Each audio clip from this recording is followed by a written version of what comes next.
رات کی خاموشی اپنے اندر ایک انوکھا سکوت لیے ہوئے تھی۔ آسمان پر بادل گہرے ہو چکے تھے اور ہوا میں ایک عجیب سی بے چینی تیر رہی تھی۔ شہر کی گلیاں ویران لگ رہی تھیں، جیسے وہ بھی کسی آنے والے حادثے کو محسوس کر رہی ہوں۔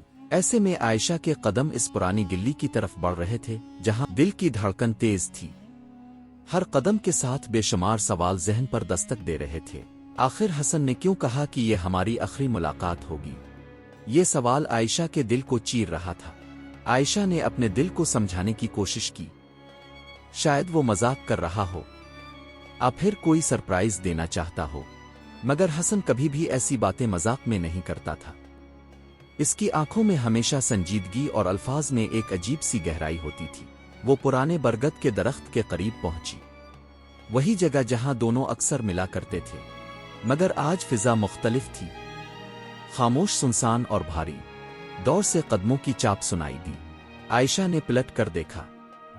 حسن آہستہ آہستہ اس کی طرف بڑھ رہا تھا۔ اس کے قدم بوجھل لگ رہے تھے اور آنکھوں میں ایک ایسا دکھ چھپا تھا جسے الفاظ میں بیان کرنا آسان نہ تھا۔ حسن، عائشہ نے دھیرے سے پکارا۔ وہ رک گیا، اس کی آنکھوں میں نمی جھلکنے لگی۔ عائشہ، آج کی ملاقات شاید ہماری آخری ملاقات ہے۔ یہ الفاظ عائشہ کے کانوں میں بجلی بن کر گرے۔ اس کے وجود نے جیسے سانس لینا بھول دیا۔ یہ کیا کہہ رہے ہو حسن؟ آخری ملاقات؟ کیوں؟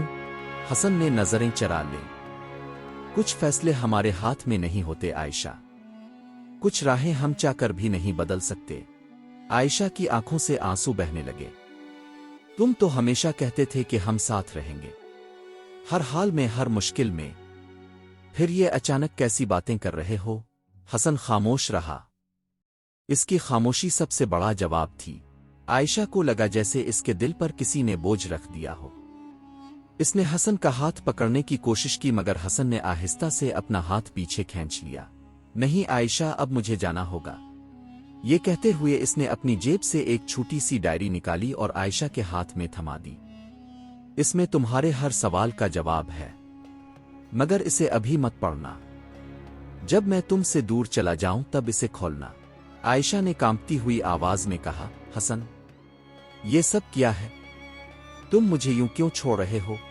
حسن نے آخری بار اس کی طرف دیکھا۔ اس کی آنکھوں میں ایک عجب چمک تھی، جیسے وہ سب کچھ کہنا چاہتا ہو مگر الفاظ گلے میں اٹک گئے ہوں۔ اس نے رخ موڑ لیا اور اندھیرے میں گم ہو گیا۔ عائشہ وہیں کھڑی رہ گئی۔ اس کے ہاتھ میں ڈائری تھی اور دل میں ہزار سوال۔ رات اور بھی سنسان لگنے لگی۔ ہوا نے زور سے چلنا شروع کیا، جیسے کائنات بھی اس جدائی پر نوحہ پڑ رہی ہو۔ رات گزر گئی مگر عائشہ کی آنکھوں سے نیند کوسوں دور رہی۔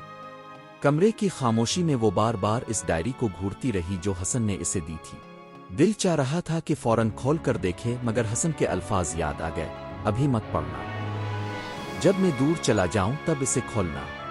رات گزر گئی مگر عائشہ کی آنکھوں سے نیند کوسوں دور رہی۔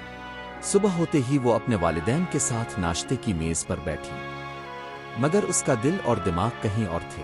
ماں نے محسوس کیا۔ عائشہ بیٹی، خیریت ہے؟ تم بہت پریشان لگ رہی ہو۔ عائشہ نے ہلکی مسکراہٹ کے ساتھ کہا۔ جی امی، سب ٹھیک ہے، بس نیند پوری نہیں ہوئی۔ وہ جانتی تھی کہ اگر اس نے اپنی ماں کو سچ بتایا تو وہ اور پریشان ہو جائیں گی، لیکن اس کے دل میں بے چینی بڑھتی جا رہی تھی۔ دوپہر کو وہ کمرے میں اکیلی بیٹھی تھی، ڈائری اس کے سامنے رکھی تھی۔ دل نے کہا، کھول کر دیکھ لو، شاید حقیقت سامنے آ جائے، مگر پھر حسن کا وعدہ یاد آیا اور اس نے ڈائری بند ہی رکھی۔ اسی دوران اس کا فون بجا۔ اسکرین پر ایک نام ابھرا، نامعلوم نمبر۔ عائشہ نے جھجکتے ہوئے کال اٹھائی۔ دوسری طرف سے ایک بھاری سی آواز آئی، تم عائشہ ہو؟ جی۔ کون بول رہا ہے؟ حسن کے بارے میں جاننا چاہتی ہو تو آج شام پرانی مسجد کے پیچھے آ جانا۔ پھر لائن کٹ گئی۔ عائشہ کے وجود میں سنسنی دوڑ گئی۔ یہ کون تھا؟ اسے حسن کے بارے میں کیسے پتہ؟ اور وہ کیوں اسے وہاں بلا رہا تھا؟ شام ڈھلتے ہی عائشہ دل کی دھڑکنوں کو قابو میں کرتے ہوئے اس مقام پر پہنچی۔ پرانی مسجد سنسان تھی۔ پرانے درختوں کی پرچھائیاں اندھیرے کو اور بھی خوفناک بنا رہی تھیں۔ وہاں پہنچ کر اس نے ادھر ادھر نظریں دوڑائیں۔ اچانک پیچھے سے کسی نے کہا، تم عائشہ ہو نا؟ وہ گھبرا کر پلٹی۔